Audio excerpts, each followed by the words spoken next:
Bonjour à tous. Aujourd'hui, nous avons rendez-vous avec la kélidoine. On la connaît aussi sous le nom d'herbe à verrues ou grande kélidoine. Elle est facilement reconnaissable à ses fleurs jaunes et son latex jaune-orangé. Elle est couramment utilisée en phytothérapie depuis l'Antiquité. Il faut noter que la kélidoine est une plante intéressante à connaître, mais qu'elle n'est pas comestible. La kélidoine est une plante toxique en raison de ses substances actives alcaloïdes. Avec le che qui se prononce que, l'origine grecque du mot kélidoine ne fait guère de doute. Le nom kélidoine vient du grec kélidon, qui signifie hirondelle. Selon la légende rapportée par Pline l'Ancien, le nom de la plante serait dû au fait que les hirondelles frottent les yeux de leurs petits avec des fragments de cette plante pour les ouvrir.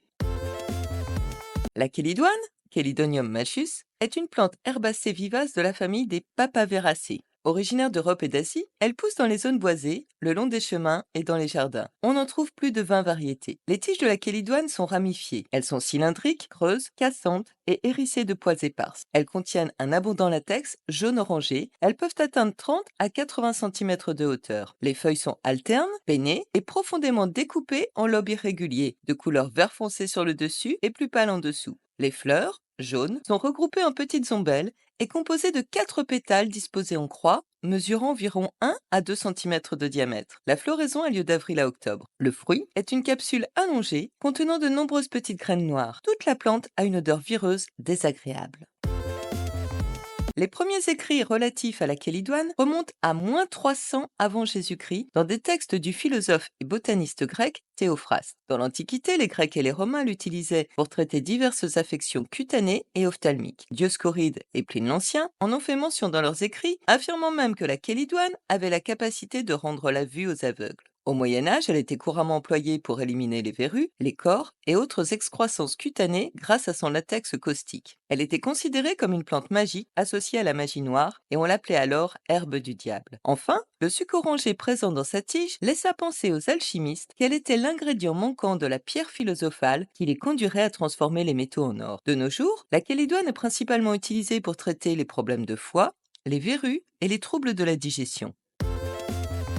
La kélidoine est une plante polyvalente en phytothérapie qu'on ne doit toutefois utiliser que sous supervision médicale. La kélidoine est déconseillée pour les femmes enceintes et allaitantes, ainsi que pour les enfants. Elle est hépatoprotectrice. Par ses propriétés dépuratives et cholagogues, elle est utilisée pour protéger et soutenir la santé du foie en favorisant la détoxification et en améliorant la fonction hépatique, car elle stimule la sécrétion biliaire. Elle peut ainsi aider à prévenir les calculs biliaires. La kélidoine est antivirale et antimicrobienne. Certains de ses composés aident à combattre les infections et à renforcer le système immunitaire. La kélidoine est antispasmodique, elle peut soulager les spasmes gastro-intestinaux et les douleurs abdominales. La kélidoine permet de se débarrasser de nombreuses affections cutanées comme les verrues, les cors, l'eczéma, les durillons, les dartres, les dermatoses diverses ou encore la teigne grâce à ses propriétés antimitotiques qui empêchent la division et la multiplication de certaines cellules. On la trouve sous forme de crème, de gélules, de teinture mère ou d'extrait sec. De nouvelles recherches sont entreprises concernant la kélidoine, notamment dans le cadre de la recherche contre le cancer, justement du fait de cette action antimitotique. La kélidoine agit également sur les affections respiratoires comme l'asthme, la coqueluche ou la bronchite.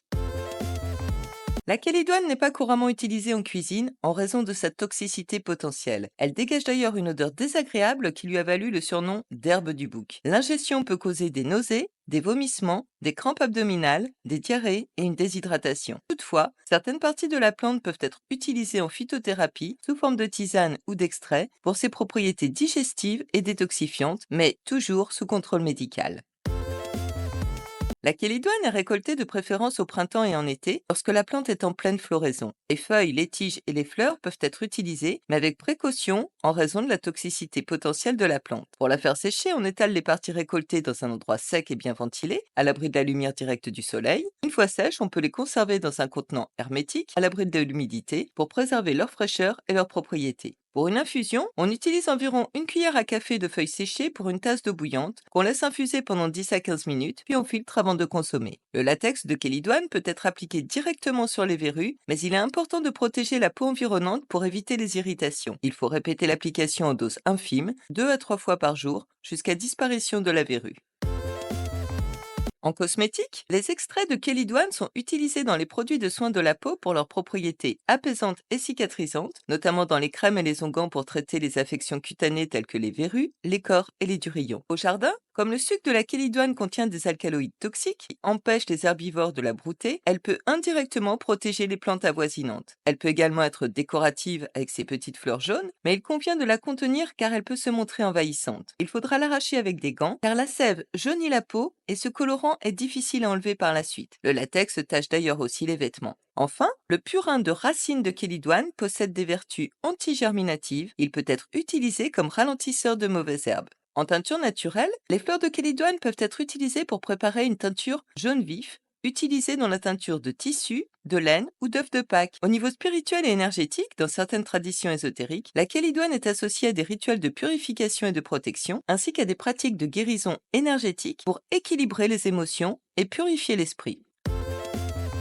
Bref, la kélidoine est une plante intéressante pour traiter naturellement les problèmes cutanés, en prenant bien sûr les précautions nécessaires pour protéger les parties saines afin de ne pas risquer l'irritation. Son utilisation au niveau hépatique requiert un avis médical, car elle n'est pas dénuée de toxicité. La plante est très facilement reconnaissable et abondante dans la nature. Il serait dommage de s'en priver. À bientôt!